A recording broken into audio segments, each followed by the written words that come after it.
நான் சொல்றேன் அந்த இடம் இந்த இடம் இல்ல இந்த நிகழ்வு இல்ல அது அடுத்த நிகழ்வு சட்டப்பேரவையில தான் அந்த நிகழ்வு யார் இருக்காங்க யார் யார் கூட இருக்காங்க அவங்க எல்லாம் பெரும்பான்மையா இருக்காங்களா இல்ல அவர் ஃபெயில் ஆகுறான்றத அங்கெல்லாம் போய் பண்ணணும். இப்ப என்ன ஃபர்ஸ்ட் ஸ்டெப் என்ன? ஃபர்ஸ்ட் ஸ்டெப்பே எங்களை முடக்குவதும் தடுக்குவதும் அடுத்த ஆட்சியை பின்புறமா கொண்டு வர்றதும் தான் எல்லா மாநிலத்திலும் இவங்க செஞ்சுக்கிட்டு இருக்காங்க. அதை இங்கே நடத்த முடியாது. ஏற்கனவே மக்கள் தீர்ப்பளிச்சிருக்காங்க, பெரும்பான்மையா தீர்ப்பளிச்சிருக்காங்க. அதுக்கு நீங்க ஒன்னும் எந்த தடையும் போட முடியாது. பெரும்பான்மை பூர்த்தி செய்ய காங்கிரஸ் சார்பில் ஏதாவது கட்சிக்கு அழைப்பு விடுக்கிறோம்? கட்டாயமா எங்களோட தலைமை இல்ல, எங்களோட தலைமை அதெல்லாம் செய்வாங்க. அது எப்படி செய்யாம இருப்பாங்க? திட்டமிட்டு பாஜக அரசியல் செய்து காங்கிரஸ் இதை விட வேற என்னங்க? கைப்புண்ணுக்கு கண்ணாடி எதற்குங்க?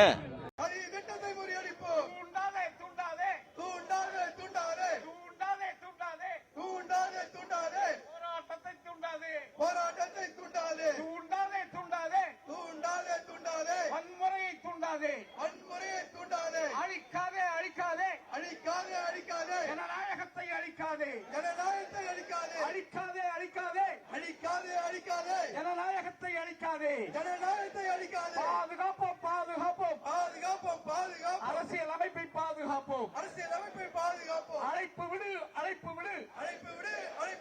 ஆளுநரே, அழைப்பு விடு தனிப்பெரும் கட்சியை ஆள அழைப்பு விடு.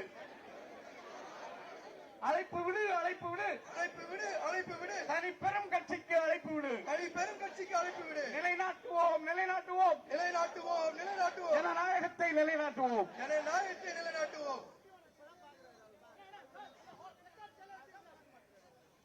நான் பேசிட்டேன்பா. நீங்க பேசிட்டீங்களா? தங்கபாலா அண்ணன் கேவி தங்கபாலா அவர்கள் இப்பொழுது கண்டன உரையாற்றுவார்.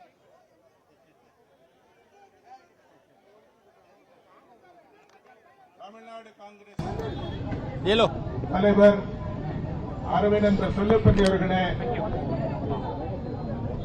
அகில இந்திய காங்கிரஸ் தமிழ்நாடு பொறுப்பாளர் அன்புக்குரிய சகோதரர் கிரீஷ் சோடங்கர் அவர்களே, மேடையிலே இருக்கிற காங்கிரஸ் கட்சியின் முன்னணி தலைவர்களே, நண்பர்களே, சகோதர சகோதரிகளே, அனைவருக்கும் வணக்கம்.